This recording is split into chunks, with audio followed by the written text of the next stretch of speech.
வணக்கம் and welcome to the show interesting info. February 25 இன்னைக்கு national radio டே அப்படின்னு சொல்லிட்டு தாய்லாந்து ஒரு டே வந்து செலிப்ரேட் பண்ணுறாங்கப்பா. இந்த நாளை பொறுத்த வரைக்கும் ரேடியோ எப்படி உங்கள் நாட்டுக்குள்ளே வந்துச்சு அப்படின்னா 1928 ஃபர்ஸ்ட் டைமாக 2.5 கிலோ வாட் பவர் கொண்ட ஒரு டிரான்ஸ்மிட்டர் நெதர்லாண்டிலிருந்து வாங்குறாங்க.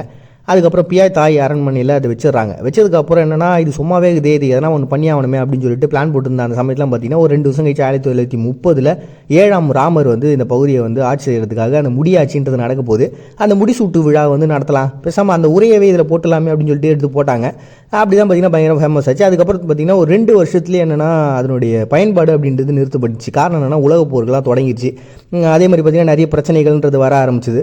அது தொடர்ந்து 1939 அந்த உலகப் போரில் என்னென்னலாம் நடக்க போகுது, இப்போ யாராவது குண்டு போட போகிறாங்களா இல்லை என்னென்ன நடந்துக்கிட்டு இருக்கு அப்படின்ற ஒரு எச்சரிக்கையை கொடுக்கக்கூடிய ஒரு இடமா அது மாறி போச்சு. இப்படி வானொலிகள்ன்றது அந்த சமயத்தில் ஒரு மிகப்பெரிய எழுச்சியை ஒரு புரட்சியை பார்த்தீங்கன்னா இந்த மக்கள் மத்தியில் ஏற்படுத்துச்சு. காரணம் என்னென்னு பார்த்தீங்கன்னா அப்போ ஒரே ஒரு தொடர்புனா அது ரேடியோ மட்டும்தான். இது இந்த நாட்டுக்கு மட்டும் இல்லை, உலகத்தில் கூடிய எல்லா நாட்டுக்கும் பொருந்தும். அப்படிப்பட்ட ஒரு முக்கியமான வேலையெல்லாம் பண்ணிட்டு இருந்தவங்க இன்னைக்கு வேர்ல்டு வைடில் கிட்டத்தட்ட ஒரு 9 லாங்குவேஜில் ஒரு பெரிய வானொலியாக இவங்க வந்து மாறி இருக்கிறாங்க. அப்படிப்பட்ட அந்த ரேடியோவில் வேலை செய்யக்கூடியவங்கலாம் செலிப்ரேட் பண்ணி அவங்களுக்கு விருதுலாம் கொடுத்து பாராட்டி ஒரு மிகப்பெரிய பதக்கங்கள்லாம் கொடுத்து செலிப்ரேட் பண்ணுற ஒரு நாளாக தான் பார்த்தீங்கன்னா நேஷனல் ரேடியோ டே அப்படின்னு சொல்லிட்டு தாய்லாந்து செலிப்ரேட் பண்ணுறாங்க பிப்ரவரி 25. நெக்ஸ்ட் உமன்ஸ் டேன்னு சொல்லி ஐஸ்லாந்து செலிப்ரேட் பண்ணுறாங்கப்பா. இதனால் பொறுத்த வரைக்கும் இதுக்கு பின்னாடி இருக்கக்கூடிய காரணம் அப்படின்றது ரொம்ப சின்னது, ஆனால் இதனுடைய வெளிப்பாடுன்றது பெரிய லெவலில் வந்திருக்கு. அது என்னன்றது முழுசாக கேளுங்க. 19ஆம் நூற்றாண்டில் என்ன பண்ணுறாங்கன்னா அந்த லவ்வர்ஸ் டேலாம் வந்துன்னு இருக்கே, ஸோ நம்ம மதம் சார்ந்ததான ஒரு விஷயத்தை உருவாக்கலாம்னு சொல்லிட்டு அப்போ அதுக்காக நாட்கள்லாம் தேடி கண்டுபிடிச்சி எடுத்துருந்தாங்க. அப்போ தான் பார்த்தீங்கன்னா ஓரி கடவுளுக்காக ஒரு டே கொண்டாடலாம் அப்படின்ட்டு. ஏன்னா இந்த வசந்த காலம் அப்படின்ட்டு ஸ்டார்ட் ஆச்சு இல்லையா, இந்த சமயத்தில் வந்து பெண்கள் வந்து வரவேற்பாங்க. அப்படி அதுக்கு பழைய கதைகள் இருக்குங்க. அதாவது வீட்டில் இருந்த ஒரு ஆண் பெண் இவங்க வந்து ஆண்கள் எல்லாமே பார்த்தீங்கன்னா இந்த மாதம் முழுக்க வந்து அதனுடைய வரவேற்பு அந்த கடவுளை வரவேற்கிறது, அடுத்த மாதம் முழுக்க பார்த்தீங்கன்னா பெண்கள் வரவேற்பு அப்படின்ற மாதிரி சின்ன சின்ன கதைகள்லாம் வரும். அதனுடைய வெளிப்பாடு தான் பார்த்தீங்கன்னா இந்த டே வந்து அவங்க மாற்றி யூஸ் பண்ணிட்டு இருந்தாங்க. ஆனால் இதனுடைய வெளிப்பாடு அப்படின்றது பெரிய லெவலில் மாறிச்சு. காரணம் என்னன்னு பார்த்தீங்கன்னா 1980 ஃபின் போகா டோடிட்டர் அப்படின்றவங்க முதல் பிரதமராக பதவி இருக்கிறாங்க. முதல் பிரதமர் அப்படின்றத உலகத்தினுடைய முதல் பிரதமர் அப்படின்னு சொல்லலாம். ஸோ உலகத்திலேயே ஃபஸ்ட் டைமாக ஒரு பெண் வந்து பிரதமர் ஆனது அப்படின்றது ஐஸ்லாண்டில் தாங்க. அதுக்கப்புறம் தொடர்ந்து 3 டைம் வந்து பார்த்திங்கன்னா இவங்க தொடர்ந்து பிரதமராக இருந்திருக்கிறாங்க.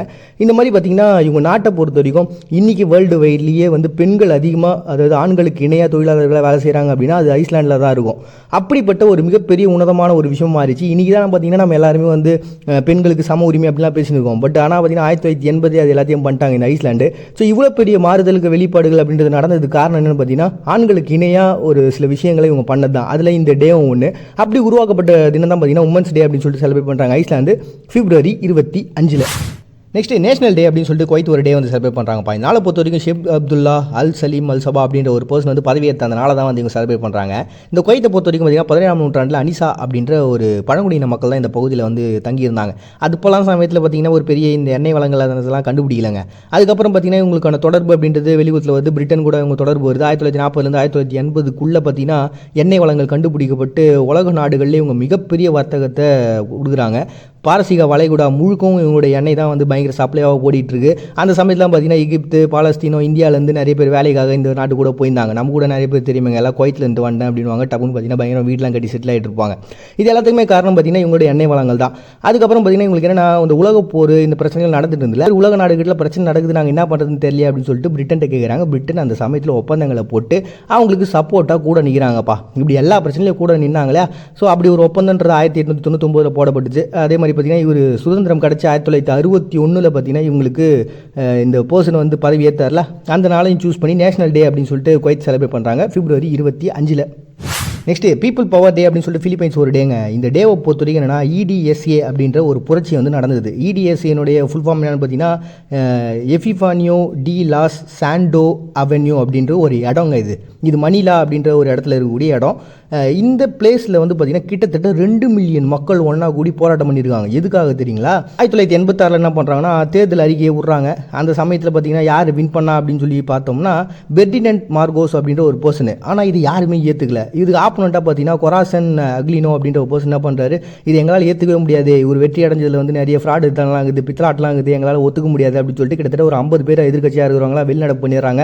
அப்போ தான் பார்த்தீங்கன்னா இவர் இந்த பிளேஸுக்கு போயிட்டு மக்கள் எல்லாரையும் கூப்பிட்டு நம்ம பெரிய போராட்டம் பண்ணி ஆகணும், இவர் நம்மளுடைய தலைவர் கிடையாது அப்படின்னு சொல்லிட்டு ஒரு மிகப்பெரிய போராட்டமாக வலுக்குது. அப்படி வலுத்த அந்த போராட்டம் பார்த்தீங்கன்னா 22-25 ஒரு மிகப்பெரிய உச்சத்தை அடையுது.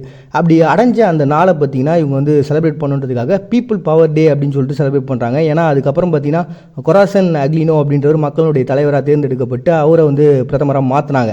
அப்படி மாற்றினால தான் பார்த்தீங்கன்னா இவங்க பீப்புள் பவர் டே அப்படின்னு சொல்லிட்டு பிலிப்பைன்ஸ் வந்து செலிப்ரேட் பண்ணுறாங்க February 25. Next birthday of Muhammad al Mahdi அப்படின்ற உங்களுடைய பர்த்டேவை நீங்கள் செலிப்ரேட் பண்ணுறாங்கப்பா. இது வந்து ஒரு இஸ்லாத்தினுடைய மத நம்பிக்கையினுடைய வெளிப்பாடு தான்.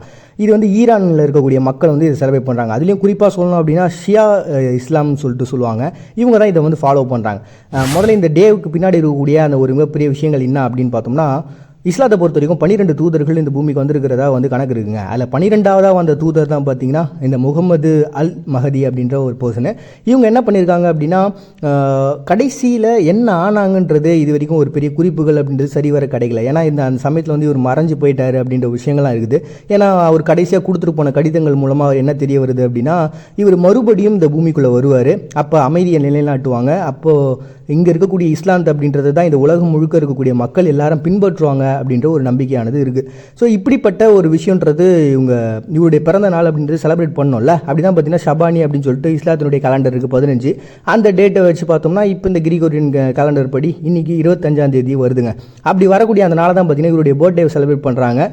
ஈரான் மாதிரியான அதுவும் இந்த ஷியா இஸ்லாம் இருக்கக்கூடிய எல்லா பகுதிகளிலும் மிக சிறப்பாக அப்படி கொண்டாடக்கூடிய ஒரு நாள் தான் பார்த்தீங்கன்னா birthday of Muhammad al Mahdi அப்படின்னு சொல்லிட்டு செலிப்ரேட் பண்ணுறாங்க ஈரான் February 25. நெக்ஸ்ட் ரெவல்யூஷன் டே அப்படின்னு சொல்லிட்டு சுரினாம் ஒரு டே வந்து செலிப்ரேட் பண்ணுறாங்க. இந்த நாளை பொறுத்த வரைக்கும் 1980 பௌடோஷா அப்படின்ற ஒரு பர்சன் என்ன பண்ணுறாருன்னா, ராணுவ புரட்சி இந்த சதிகள்லாம் பண்ணி எப்படியோ பிரதமராகவும் ஆயிடுறாரு. அப்படி ஆனதுக்கப்புறம் பார்த்தீங்கன்னா அந்த ஊரடங்கு உத்தரவு போடுறது, எதிர்த்து பேசுகிறவங்களாம் தூக்கில் போடுறது, அந்த பத்திரிகைக்கெலாம் சுதந்திரம் இல்லாமல் இருக்குதுன்னு ஒரு மிகப்பெரிய அராஜக போக்கில் அந்த ஆட்சியை வந்து பண்ணிக்கிட்டு இருக்காரு. இதனால் பார்த்தீங்கன்னா 1991 அது தோற்கடிக்கப்பட்டு அது மாறுது. இப்படியே மாறிட்டே இருக்க ஒரு கட்டத்துக்கு அப்புறம் பார்த்தீங்கன்னா 2010 என்ன நடக்குதுன்னா மறுபடியும் இந்த பௌடோஷாவே வந்து தலைமை பகுதி ஏற்கிறாருங்க. இப்படி மறுபடியும் அவர் அந்த எப்படியா மாறினார் இல்லையா, அவர் வந்ததுக்கு அப்புறம் என்ன சொல்லிட்டாருன்னா, இந்த மாதிரி நம்ம ஃபர்ஸ்ட் டைம் ஆனோம்ல அந்த நாளை நம்ம ரெவல்யூஷன் டேவாக கொண்டாடலாம்ப்பா அப்படின்னு சொல்லிட்டு மாற்றிட்டாரு. ஏன் இவரை மறுபடியும் மக்கள் தேர்ந்தெடுத்தாங்கன்னு தெரியல. ஒருவேளை நம்ம ஊரில் கொடுக்குற மாதிரி TV, AC, fridge, washing machine அதுக்கு அது மயங்கி மக்கள் மூட்டு போட்டாங்களா என்னன்னு தெரியல. சரி ரைட் விடுங்க. அப்படி இவர் வந்து உருவாக்கின அந்த டே தான் பார்த்தீங்கன்னா ரெவல்யூஷன் டே அப்படின்னு சொல்லிட்டு சுரினாம் வந்து செலிப்ரேட் பண்ணுறாங்க February 25. நெக்ஸ்ட்டு பங்களாதேஷ் வந்து பார்த்தீங்கன்னா மிஷபான் அப்படின்னு சொல்லிட்டு ஒரு டேங்க. இது வந்து லைலத்துல் பராஹா அப்படின்னு சொல்லிட்டு அந்த இரவை வந்து சொல்லக்கூடிய ஒரு வார்த்தை. இதை நம்ம மொழிபெயர்த்தோம் அப்படின்னா விடுதலை அல்லது ரட்சிப்பு இரவு அப்படின்னு சொல்லிட்டு சொல்லாங்க. இது என்னென்னு பார்த்தீங்கன்னா முகமது நபி அவர்கள் என்ன பண்ணுறாரு, இந்த மக்காவுக்கு முதல் முறையாக வருகை தராரு. அப்படி வருகை தந்து அந்த நாளை இவங்க சூஸ் பண்ணியிருக்கிறாங்க. அட் த சேம் டைம் பார்த்தீங்கன்னா இதுக்கப்புறம் அவங்க லைஃப்பில் வந்து எல்லாமே மாறணும், இது வரைக்கும் நம்ம செஞ்ச தப்புகளுக்கெல்லாம் வந்து மன்னிப்பு கேட்கணும் அல்லாஹ்கிட்ட, ஒரு ஒழுங்கான ஒரு வாழ்க்கை முறை இதுக்கப்புறம் நம்ம வாழணும்னு சொல்லிட்டு ஒரு சிறப்பான பிரார்த்தனைகள் செய்யக்கூடிய நாளாக தான் பார்த்தீங்கன்னா இரவாக தான் பார்த்தீங்கன்னா இந்த பங்களாதேஷ் வந்து இன்றைக்கி மிஷபான் அப்படின்னு சொல்லிட்டு செலிப்ரேட் பண்ணுறாங்க 25. நெக்ஸ்ட் ஜார்ஜியாவில் சோவியத் ஆக்குபேஷன் டே அப்படின்னு சொல்லிட்டு ஒரு டேங்க. இது வந்து பார்த்தீங்கன்னா கம்யூனிசம் முறையாக அந்த சோவியத் யூனியன் என்ன பண்ணுறாங்க 1921 உங்கள் நாட்டுக்குள்ளே பூந்து அவங்களுடைய கவர்மெண்ட்டை வந்து அந்த இடத்துல நிலைநாட்டுறாங்க. அப்படி நிலைநாட்டினதுனால என்ன ஆச்சு அப்படின்னா நிறைய மக்கள் அதுக்கு எதிர்ப்பு தெரிவிப்பாங்கள்ல, இந்த சின்ன சின்ன போராட்டங்கள் நடக்கும்ல, அதில் நிறைய பேர் வந்து இறந்தும் போகிறாங்க. இப்படி நிறைய பேர் இறந்து போய் இந்த சோவியத் யூனியனால் இந்த கம்யூனிசத்தினால ஒரு மிகப்பெரிய பாதிப்புன்றது அவங்களுக்கு நடந்ததில்ல, அதனால் இறந்தவங்களாம் நினைவு கூறணும்ல, அதுக்காக உருவாக்கப்பட்ட ஒரு தினம் தான் பார்த்தீங்கன்னா 2010 பிரசிடென்ட்டாக இருந்ததால் உருவாக்கப்பட்ட தினமாக ஜார்ஜியாவில் சோவியத் ஆக்குபேஷன் டே அப்படின்னு சொல்லிட்டு ஒரு டேவாக அனுசரிக்கிறாங்க February 25. Next memorial day for victim of the communism dictatorship அப்படின்னு சொல்லிட்டு ஒரு டே வந்து ஹங்கேரி வந்து அனுசரிக்கிறாங்க. இந்த நாளை பொறுத்த வரைக்கும் பெலா கோலஸ் அப்படின்ற ஒரு பர்சனுங்க. இவர் வந்து பார்த்தீங்கன்னா ஒரு அரசியல்வாதியாக இருந்தவர். அவர் என்ன பண்ணுறாங்கன்னா அந்த சோவியத் யூனியன் 1947 கைது பண்ணி கூட்டு போய் சைபீரியாவில் இவர் குற்றம் சாட்டப்பட்டு அவர் வந்து தப்பானவர் தான், அவர் குற்றவாளி தான் அப்படின்னு சொல்லிட்டு அவர் வந்து சிறையில் அடைச்சிடுறாங்க. அப்படி அடைக்கப்பட்ட அந்த நாள் வந்து பார்த்திங்கன்னா மிகப்பெரிய புரட்சி அப்படின்றது அவங்க நாட்டில் எழுந்தது. ஏன்னா இந்த மாதிரி ஏகப்பட்ட பேரை வந்து ஒரு பொய்யான குற்றச்சாட்டு மூலமாக சோவியத் யூனியன் கூட்டு போய் அவங்கள வந்து நிறைய கொடுமைப்படுத்திருக்காங்க, தூக்கிலிட்டு இருக்காங்க, நிறைய பேர் கொண்டு இருக்கிறாங்க அப்படின்ற விஷயங்கள்லாம் வந்து அவங்களுக்கு தெரியும். அதனால் என்ன பண்ணாங்க அப்படின்னா இந்த ஒரு நாளை சூஸ் பண்ணி இது வந்து அப்படி நம்மளுடைய சுதந்திரத்துக்காகவும் நமக்காகவும் பாடுபட்டாங்க இல்லையா, அப்படிப்பட்ட பர்சனை வந்து செலிப்ரேட் பண்ணோம் அப்படின்றதுக்காக அவங்களுக்காக உருவாக்கப்பட்ட தினம் தான் பார்த்தீங்கன்னா memorial day for the victims of the communism dictatorship அப்படின்னு சொல்லிட்டு ஒரு டே அனுசரிக்கிறாங்க ஹங்கேரி February 25.